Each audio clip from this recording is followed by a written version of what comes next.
Ndi timu Uma yabawa era kimanyi balina ebimala yabaye banyumirwa. Atagala munna amutte. Zante bigendera byange bya ndongo. So issue yange yali nnyo ku artist ajja copyright ne industry okuba neki ne harmony. What I'm structure kulwalira Uma yebera mu direction entuufu. Tetukwatagana nabo tetulikwatagana. Njogera mazima ebyo bebe parliament byani byakulimbira mu bantu Mansol King Saha kwetuli ati walika ulamu bulungi era bikalubanga tuyiya twogere ku industry ogisuliridde nnyo ena abavubuka bakola ebyabwe government yasuubiza okuwa abayimbi bilioni 13 tulinayo kigambo na kintu kyofuddemu isuubizaki okuwa abayimbi bilioni 13 yabawayo bilioni 5 yabawa era kimanyi balina ebimala yabaye banyumirwa bafuna sente. Embeera eva ku kyokuba nti no King Saha gwe twalabanga agenze mu federation yavaayo era ebigambo ne biyitingana nti no mwekuba ebikonde ne Eddie Kenzo. Zante bigendera byange bya ndongo copyright kinajjanga nange ebiseera byesinga n'okufa ku muyimbi omutwala najja abeere ne breathing space nga atalina ne safe path. So issue yange yali nnyo ku artist ajja copyright ne industry okuba neki ne harmony. Kuba tukyali awo era situ ne batugamba nti King Saha yatandise okuba nti amyuka asindalira ssanyu King herself Uma kituufu si bituufu ndi timu Uma kubanga what I'm structure kulwalira Uma yebera mu direction entuufu ebiba tebinatereera etulina okutereeza.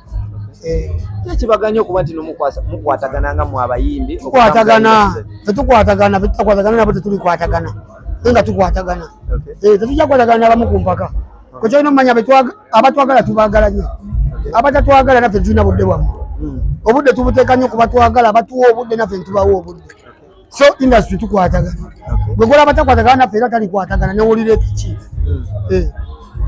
Tuba tukyali awo abayimbi ne bagenda mu parliament nga bagamba nti no bagenze okuba nti batereza industry eno okugisabira copyright era tewalabikako.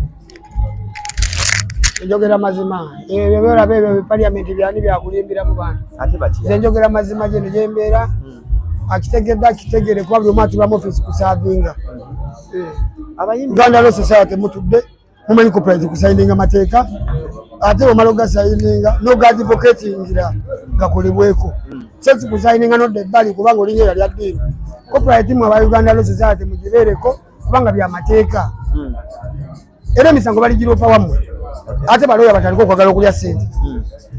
Ekiremeseza okuba nti no copyright eweebwa abayimbi ndowooza bagituwa bakimanyi ntino ki bakimanyi bamanyi bagituwa ekiddako kiyinza okuba nga kiddako gwe bagituwe balabe tutwagala copyright. Twabadde tuli awo King Saha wavaawo omuvubuka gwe bayita Laneke omumanyi president w'abalokole n'avaayo n'agamba nti Gabi Ntaata oluyimba lwe yazzeemu yabbye lulo obimanyiiko kati ye wambuza agambye ati yagamba nti ne yalubbye webale nnyo kati ate adda mu by'omukulu yagamba nange nzire mu by'omukulu gambe yakulembera abalokole abayimbi yagamba nziremu bigambo bye leka mutyoboola kati ate nammwe mwenyini muli industry ebbanga ddene mutuyambe nga ku bintu ebimu nkozesa amatuugo oyogere eri ensi kituyambe kudda ku leve eddako naye oba okyagala kumbaza butungu ate oyagala ate ngende ensiike. King Saha nze nnyinza ate okwogera nga gwe nannyini luyimba tovudde mu kigambo kisinziira oba oli mugezi oba toli mugezi tojja kwogera ojja kusigala nga gwe okwata muzingalo nze njogere naye wonaaba omugezi ensi ejja kukujajinga nga nawe otuuka neyogera ku bituufu. So ensonga gye tuliko ogimanyi jasi gweoyagala njogere ku muyimbi wammwe munyumirwe naye ngaekituufu okikola ki ekituufu okimanyi ati aba ati melody bemelody rhythm balirime naye owulirize bw'onaawuliriza ogenda kwekanga naawe tobadde mugezi ate nga nkubala mu bagezi lwaki katuyagala kumbala mu maanyi kibamba ono omwana gwembala mu bagezi ali mukumbuza ekibuzo ekyekisiru King Saha tuveewaawo abayimbi bagenze eggulu ne bagamba nti beekubiddeyo ebikonde ensonga eyo gyogerako ki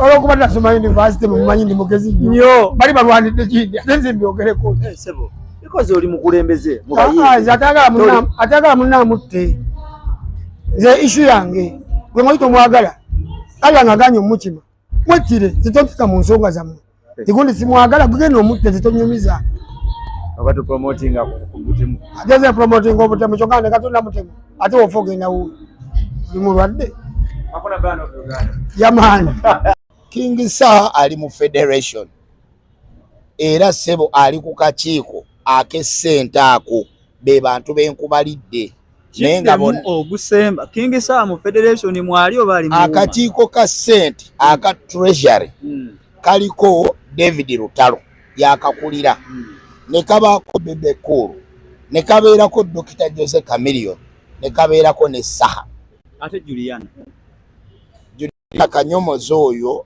akakiiko aka akaliko naye waliwo awo enkyukakyuka Juliana ne bamuwa ekifo ekirala ekyo nkyerabidde. King Saha y'omu ku bami abadde basinga okuwa federation buli walaga abadde ayimba ku ssente ezo ng'ali ku stage ate Saha ono kijja kyabadde akola kibadde kirungi okuba nti batusuubiza ssente n'ezibadde tezijja ne bw'aba abadde azoogerako ng'olwaleero zizze era n'abantu bagenda tandika ozimubanja bamugambe sebo ssente zizze bwe ziba zizze abantu bazifuna batya. Ekitegeeza King Saha mwamuteekayo ayimbirire ssente zino alage nti mbi asike bali Elios King Saha libro akuba jjinja mu kisaka alabe kati ye yakubye edde ejjinja mu kisaka tuyinza okubanga ekisako kijjudde amayinja.